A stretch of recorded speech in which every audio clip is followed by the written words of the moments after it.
first speaker series, and I'm here with the new physical education teacher, Mr. Pearce. Hi everyone, I'm Mr. Pearce. Happy to be here. Certainly humbled and honored to be the new health and PE teacher here at Synergy Alternative High School.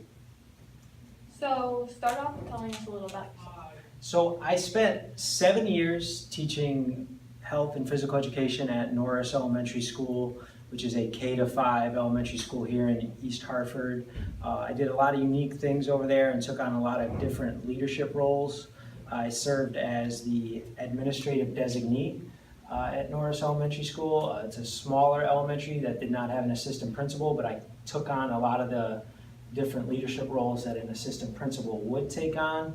I actually got the wonderful opportunity to work with Dr. Ed Orzelak over there, and he was kind of my mentor for some different leadership things that I took on over there. I was actually certainly humbled and honored to serve as the acting principal on 3 occasions at Norris Elementary School, and I did that when Dr. O was out of the building for longer term periods, and that kind of opened my eyes to be someone who wants to be a future school assistant principal and then school principal.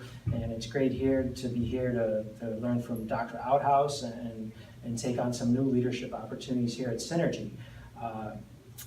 Again, I spent 7 years over at Norris, and it was the best possible experience of my life, being able to teach over there.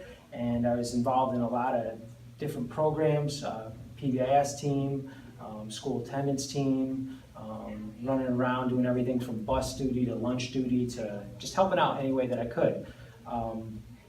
Prior to that, I have 3 degrees. My undergraduate degree is from Eastern Connecticut State University in health and physical education. My master's degree is from Central Connecticut State University in educational leadership. And then I have a 6th year, which is my 092, that's your principal certification, also from Central Connecticut State University. So I think I bring a lot of unique career and life experiences here to Synergy, hopefully that I can use to serve staff and students to the best of my ability. Okay. In your opinion, what are some of the things you see Synergy School doing well as it pertains to preparing students for college and career? So I'm going to start with the advisory period. Is something that I wish I had as a high school student. I wish I had as a young adult, kind of figure out where I wanted my life to go, because I think a lot of what happens in our life is shaped by those who serve as mentors to us. I know I've had some wonderful mentors in my life, but I like that Synergy takes it to the next level, assigning each student to that advisory mentor for advisory periods. And just something that kind of we focused on yesterday during advisory was being prepared and appropriately prepared for job interviews. I'm someone who is, as I mentioned earlier, is looking for or has been on interviews for principalships, and one thing I can tell you is it's very important to make a positive first impression and being able to share that with students.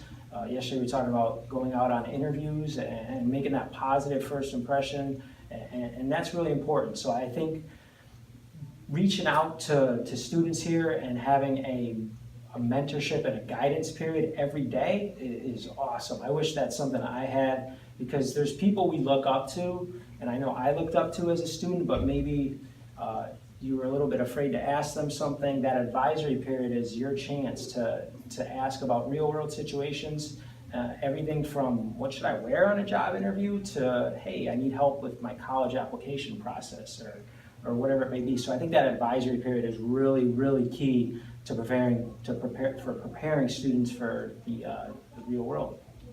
That's great. How do you go about setting goals for yourself? So I like goals that I can visually see. So what I have is every morning, I'm an early riser. I'm someone that's up between 4:30 and 5 in the morning. I know that probably sounds pretty crazy for high school kids, but it's something that sets me right. But I like a visual, so we have here speaker series. I like my goals to look me in the face. So I have an index card with a career goal, with a family goal, and with a financial goal for myself. And it's something that I look at. It's just 3 quick sentences: career goal, family goal, financial goal, that look me in the face, and it's something that I look at. I carry it with me. I look at it first thing when I get up in the morning, and it kind of sets my day off to what is my, at the end of the day, what did I work towards? What is my purpose? So I'm a believer in writing down your goals. I know with all the technology we have in today's world, you can get alerts on your phones and things like that, but I'm a big believer in writing down checklists, writing down goals that are in front of you, because I feel like you become so much more connected to the goal when you actually take the time to write it down, to review it, and to reflect upon it. So as I mentioned, in the morning, I'll look at my 3 goals: my family goal, my financial goal, my career goal, and then at night, I'll take out that same note card, and it's not a long or hard process. It's something that I do just to see what did I do today to get better to reach those potential goals. And when I've met those goals, I take out a new index card and write down new goals. But I believe that we can do something small every single day, like a daily effort or a daily habit, to make ourselves better in whatever realm of life we're looking into. We can make ourselves a little bit better, but it's just as important to reflect upon those goals, to be able to sit down before you go to bed at night and just say, what did I do to get better today? So that's kind of my advice for setting goals, but also set them to be challenging enough for you, yet achievable. So that may be something like, if you're let's say you want to go to Eastern Connecticut or Central Connecticut, so take small steps to get yourself in the right position. So find out, what do I have to do to apply to go to those colleges?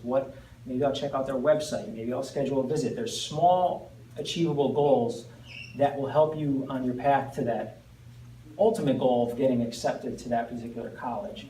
So for me as a person, someone who is very interested in leadership and taking on leadership roles, something I've done recently is I set a goal. I'm going to be on Dr. Outhouse's leadership committee, his leadership team here. That's something that can help me along the way get to my ultimate goal as a professional. So I think you really need to write your goals down, make them challenging yet achievable, and have them stare at you all the time, meaning look at them in the morning and then reflect upon them at night. Okay. What is some advice you would give the students about setting career goals? So I think you are at a point in your lives as high school students where, I'm going to be completely honest, I didn't know when I was a junior, senior in high school, I didn't know what I wanted to do, but I knew I had a passion for sport, for exercise, and for being around uplifting people and being around others who I can learn from and who I can maybe help motivate. So I kind of had that little seed planted in my head. So when you set a career goal, and it certainly doesn't have to be, tomorrow or it doesn't have to be tomorrow I'm going to start this plan, I want to be a lawyer, and of course you can start to work towards those things, but I say when you set a career goal, find what is your passion in life, and find, is that something that can fulfill me as a person, and is that something that I can look at and when I come to work, it doesn't feel like work because I'm passionate about it. So try to find a career that you're passionate about, but also that has some real world application possibilities to it. So as I mentioned, I like sport. When I was a younger guy, I felt like I wanted to play center field for the New York Yankees. And then I got older, I realized this isn't going to happen. But I can still take my passion for sport and living a healthy lifestyle and impart that on students and those I work with. But as one thing about career goals is, don't be afraid to be flexible and change them if you find out that maybe your passion lies in something else. So I found, for me personally, I love teaching physical education, I love teaching health, and I love being around students.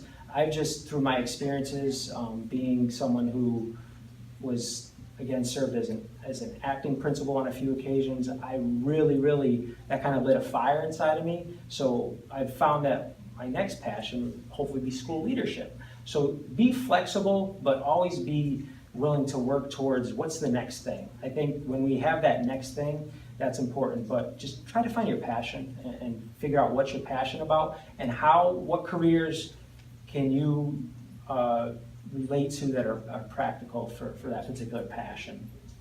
Okay, and our last question is, any advice you would give students about how to be successful right now and with moving forward? So I think right now, the one thing that you can always control is your attitude and your effort. So no matter what type of day we're having, what things went like at home, the two things, we can always control having that positive attitude, knowing that, hey, I can work towards bettering my day, I can work towards bettering my life.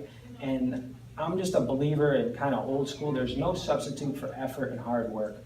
So how that looks is coming to school on time, being to class on time, completing all your assignments to the best of your ability, completing all your assignments on time. That's, for me, is productivity, and that's effort, and that's what people are gonna look for in as you seek out new careers, as you seek out to go off to college. The amount of work you put in is really what you're gonna get out of life. So I believe in having a positive attitude no matter what the challenge is. I think we can find solutions for any challenge, and then put in your best effort into all that you do. Effort into how you carry yourself in the hallway, effort into how you use complete sentences to do your work. Things like that seem small, but again, those daily efforts will compound into much greater success for you all. Thank you. Thanks, everyone.